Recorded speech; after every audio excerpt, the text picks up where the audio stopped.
రామలింగయ్య గారు అంటేనే హాస్యం, అలాగే వారు ఒక డాక్టరు, ఎన్నో అద్భుతమైనటువంటి విజయాల్ని చవి చూసినటువంటి ఒక వ్యక్తి. మరి మీకు వారి దగ్గర నుంచి మీరు ఈ మధ్య చెప్పాను 50 సంవత్సరాల క్రితం అంటరాని ఇండస్ట్రీగా చూసే ఈ ఇండస్ట్రీలోకి వెళ్ళి నువ్వు ఈ ఇండస్ట్రీలో ప్రొడ్యూసర్ అయ్యి పైకి వస్తావు అని చెప్పి నన్ను ఆశీర్వదించడమే కాకుండా వాళ్ళ కూతుర్ని చిరంజీవి గారికి కూడా ఇచ్చాడు అదే టైంలో. ఆయన మనస్తత్వం అటువంటి రెవల్యూషనరీ మనస్తత్వం అప్పటి నుంచి. So I want others also to think ahead of like that. Thank you so much sir.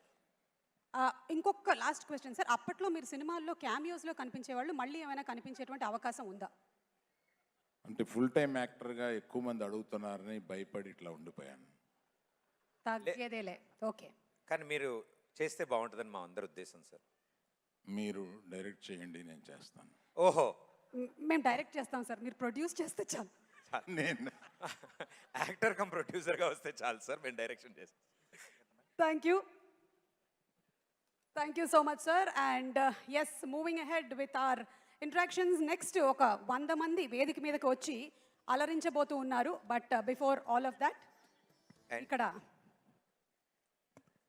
మా హాస్యానికే కేర్ ఆఫ్ అడ్రస్, ఎంటర్టైన్మెంట్కి మారు పేరు, సంక్రాంతి అంటేనే వారు అనే విధంగా మా అనిల్ రావిపూడి గారు పేరుని మలుచుకున్నారు. అనిల్ రావిపూడి గారు, ఎందుకు సంక్రాంతికే వస్తున్నారు, ఉగాదికి ఎందుకు రాకూడదు? వచ్చాను ఉగాదికి, ఇక్కడికి వచ్చారు, థియేటర్కి వస్తారు. అక్కడికి వచ్చాను కాబట్టి ఇక్కడికి వచ్చాను. ఓకే, అంటే ప్రతి సంవత్సరం మీరు సంక్రాంతికే రావాలని డిసైడ్ అయ్యారా, లేకపోతే ఉగాదికి కూడా వచ్చేటువంటి తర్వాత ఛాన్సెస్ ఏమైనా ఉన్నాయా? సంక్రాంతికి సీట్లు ఫుల్ అయిపోతే ఉగాదికి వెళ్ళిపోవటం. మీరు ఇన్ని సంవత్సరాల నుంచి ఈ ఫిల్మ్ ఇండస్ట్రీలో ఉంటూ మీరు డైరెక్షన్ అంటే ఎవరిని ఆదర్శంగా చెప్తారు? మీరు ఆదర్శంగా తీసుకున్నటువంటి దర్శకుల పేరు? నాకు జంజాల్ గారు అంటే చాలా ఇష్టం. So always inspiring. Yes sir, thank you so much Anil garu. మరి ఈరోజు ఉగాది పర్వదినాన్న ఈ షడ్రుచుల్లో నుంచి ఒక రుచిని సెలెక్ట్ చేయాలి అంటే? అన్ని రుచులు ఉంటేనే లైఫ్ బాగుంటుంది, చేదు ఉంటేనే తీపి వాల్యూ. కాబట్టి సో అన్నీ బ్యాలెన్స్డ్గా ఉంటేనే బాగుంటుంది.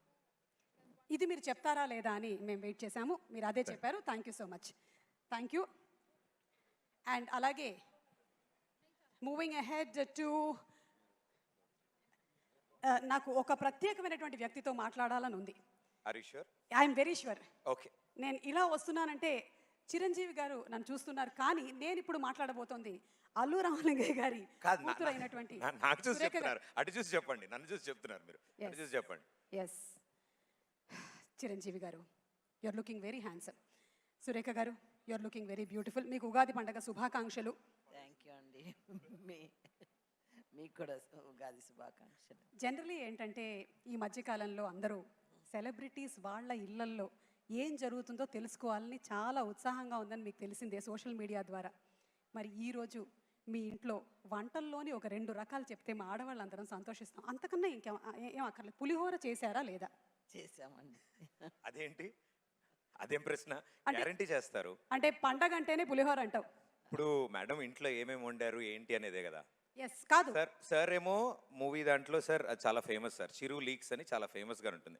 మీరు సినిమా గురించి ఏమేమి చెప్పినా చిరు లీక్స్ కింద బయటకు వస్తుంది. అలా ఇప్పుడు మేడం ఇప్పుడు కిచెన్ లీక్స్ అడుగుతారు, మీరు కిచెన్ లో ఏం చేశారు ఇవాళ వంటలు? మీరు చేసేటువంటి వంటల్లో చిరంజీవి గారికి ఇష్టమైనటువంటి వంట? నేను చేస్తే కదా ఆయన.